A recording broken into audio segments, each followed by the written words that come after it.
Thank you guys for watching Keep Pounding TV. I got one quick question. Screen! You can't stop me! Fumble! love the Carolina Panthers We did it! We did it! like I love the Carolina Panthers. Ah!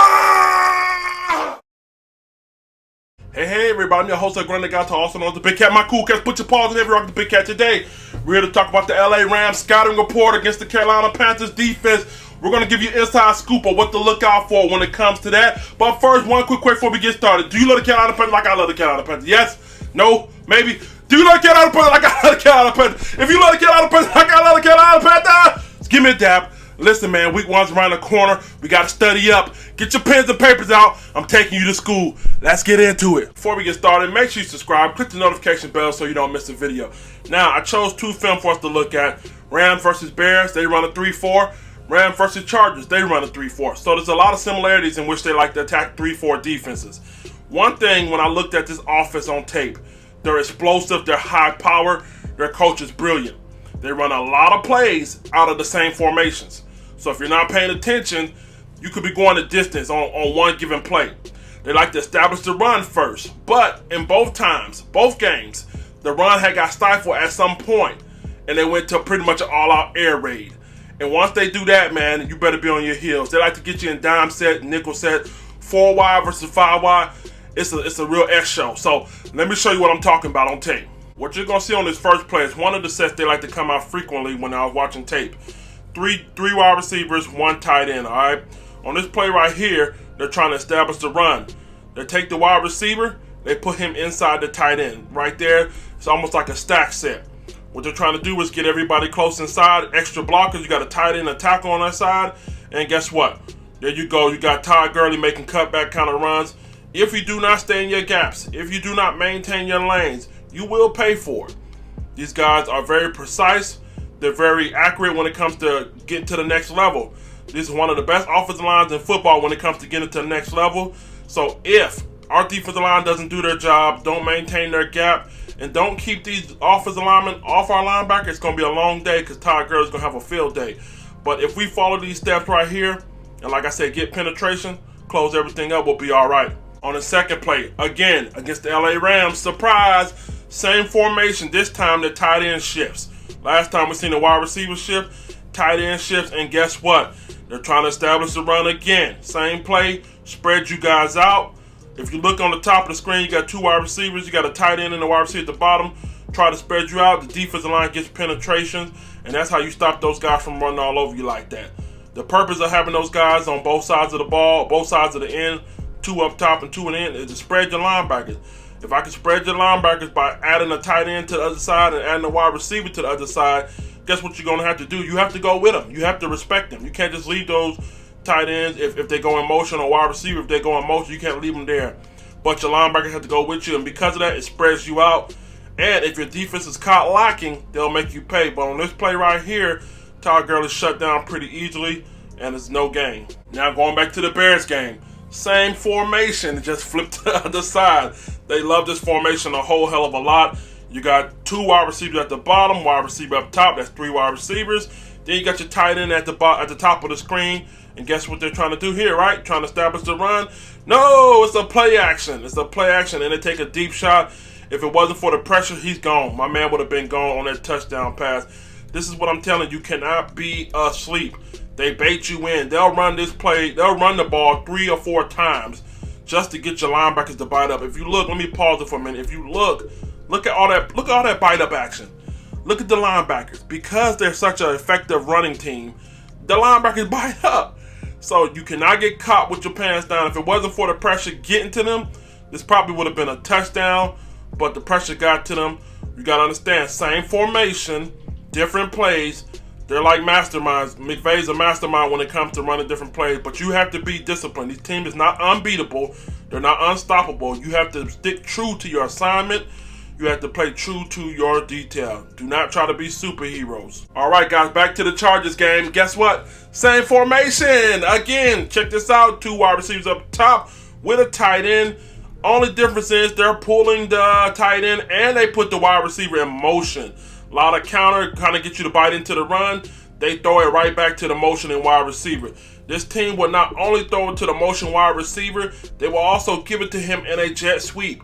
They have done that, and hopefully I got film on that as well. So it's a lot to look out for. If you stop that run, you nullify the play action. Our goal is to stop that run first, so there'll be no need for us to come up and bite up. But on this play right here, the tight end and the wide receiver both go in motion. He throws it back to the wide receiver. Again, secondary and corner play will be everything against these guys. These guys have receivers, no doubt about it. They could be 1, 2, or 3 on any other team. So, man, if we do our job, if we stay disciplined, you'll understand that we'll beat these guys. They're not unbeatable. So, again, on this next clip, this is not a rewind. These guys really love this formation. Again, what you have up top, 2 wide receivers with a tight end, 1 at the bottom. They put Robert Woods in motion. They try to get you to move those linebackers around, try to get those guys to spread out on them wide receivers or them tight ends. They bring Robert Woods right back across, set it up the middle. If you look at these this linemen blocks, their centers, their guards, they get to the next level. Todd Gurley has not been running the way he's been running because of magic or he's just that good. He is a solid running back, but the linemen do their job. Okay, and if the linemen doing their job, that means their defensive line is not doing their job. So we got to make sure we shed these blocks, make sure we maintain our gap. Those linebackers can't get caught up. The linebackers get caught up in all that motion and all that fancy stuff, and guess what? It creates space, it creates alleys, creates lanes, and with Todd Gurley, you don't want to play with this guy when it comes to lanes. So on this next play, what you're going to see is McVay does a hell of a job when it comes to getting your undisciplined linebacker and lineman eyes out of position. What we have seen already was the play action. What we have seen already is the run up the middle. We've seen motion both times. We've seen the tight end in motion and wide receiver in motion. Both times they failed to give the ball to the motioning guy. This time, after you don't see 5, 6 plays of play action and running the ball, you're forgetting about the guy who's going in motion. And he makes a good damn job right here. He puts Cook in motion. Then he turns around and put another wide receiver in motion. And then he takes off with a jet sweep. This is what you call scheming, man. They do a good job scheming. Take advantage of training your eyes. How you train a defense's eyes, you run a play 4 or 5 times. And guess what? The motion guy, like I said, didn't get the ball either one of those 4 or 5 times. But on the 6th time, you give it to them. You have to watch out for this. You have to be disciplined and knowing your assignments. They can take these to the house any day. So going to the next play, what if I told you he had the audacity to line up in the same formation? Would you believe me? I don't think he would, but he did. Let's see this again. Same formation, just train your eyes to look at the motion, look at the defense shift, toss to Gurley. Now they were able to stop it, they were able to be disciplined. This is what I'm saying, man. They do a lot of things that are similar formations, and they're not scared to run it. They're banking on you being out of position or being overzealous. A lot of teams try to play these guys with a bunch of speed and just flying upfield. You can't just necessarily fly upfield. You have to make sure you understand who your assignments are. If you don't understand what assignments you are, you will get gashed. Trust me. But nice play. They ran the same formation again, different play, and they were ready for it because they understood their assignments. Oh yeah, so you thought that formation that we seen earlier was going away. Psych! Here it goes again. Right here, man. They line up in the 3 wide receiver formation, tight end up top. They establish the run. If they establish the run, it makes the play action effective. Guys bite up. Right down the barrel hole. This is what I'm talking about, guys. Guys, you got to understand. They love to run these, and I know it's kind of boring. They run the same plays over and over again. They run the same plays out of the same formation. It's up to you to guess which one it is. And the reason why they're able to get away with play actions and jet streams and all this other good stuff is because they running the ball. Their offensive lineman is getting after that line. The linebackers are creeping up because they're scared of Gurley instead of just trusting their assignment. Trust your assignment. Guys get caught up right here. Our number one objective is to stop the run. If we stop the run, we take away the play action. We take away the play action, we make them one-dimensional. We make them one-dimensional, now we can apply pressure with blitzes. So by now, you notice when you see that formation that I just showed you, you're expecting what? The jet sweep, you're expecting the play action, or you're expecting to run up the middle, right? So again, right here is a similar formation. This time you got 2 wide receivers in, followed by 2 tight ends, okay? And you got a running back. So looks the same, not quite the same, but same kind of objective. What they do here, They put a tight end, they pull him around the corner, and guess what they do? They throw it to the wide receiver, man. They'll gut you, man. They'll gut you. They'll gut you. What really sets this thing off right here is people are keen in on Todd Gurley. Todd Gurley normally gets this ball because he goes out to the outside. It looks like a toss to him, but they had the wide receiver come back in. This is fucking genius. I love their scheme, man. If you look at it, like I said, man, you'll be fooled by eyesight. Your eyesight is telling you that Todd Gurley's getting this ball on this toss. They turn around and say, let's put this wide receiver, let's pull him as well as a tight end to help him block.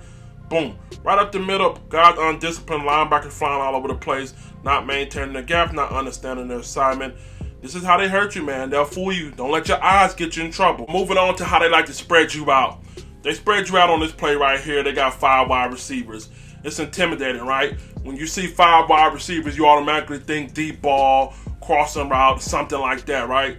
So they back off. They got to give these guys space. Well, not quite exactly. Brandon Cook does a screen. They block the hell out of it. If you look at it again, these linemen are superheroes. They make sure these guys damn near not get touched. And again, it pays dividends down the field. You can't just assume they gave him too much space. Good play call by McVay. These guys will make you back up off that ball. And if you think they're going deep, think again. They don't always go deep. They'll screen you to death, little bubble screens, and get yardage at the catch. They have wide receivers just like we have wide receivers that can get that yak. So pay attention to that as well. Last but not least, like I said, they like to spread you out and they'll throw bubble screens. But when they go 4 wide on this play right here, they'll throw it deep. Goff has the arm on him. If you give him time, he's not afraid to thread the needle. He's not afraid to thread the needle. If you look on this play right here, 4 wide, get you spread out. We're going to have to win the one-on-ones. We're going to see a lot of dime packages out of defense, nickel packages. They're going to spread us the hell out. And Goff can get surgical at times. So it's important that we hit home with our D-line. We got to get pressure with that D-line. We also got to maintain our discipline, maintain our assignment. We'll be fine against these guys. I looked on film. They're not unbeatable. And they're not indestructible. Chicago Bears, they pretty much pressured their way into a win against the Rams last year. We can do the same thing, but you have to have excellent secondary coverage. That was the number one thing. Their defensive line and those linebackers got after Goff's ass, but their secondary was they able to pick them off, get interceptions, as well as the linebacker crew. So pressure only works if you get turnovers. You know what I mean? If you pressure him, he throw it incomplete. Yeah, that's good, but you give him another chance. Don't give him no chances. Take the ball away from him. Make that team pay, and we got to put points on the board. Thank you guys for tuning in for another episode of Keep Pound_TV. I'm your host, Grande Gato. My cool cats, put your paws in there if you rock with the big cat. Tell me what you think about the study guide. Are you expecting a big win or a tight, close game? What else have you seen on film that I did not pick up or mention on? Let's get up out of here, man. Make sure you guys subscribe. Get in that comment section. Let the church say that. Don't forget to subscribe to the Carolina Panthers custom helmet giveaway video in the playlist.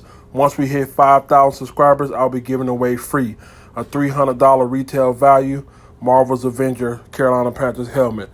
Keep pounding.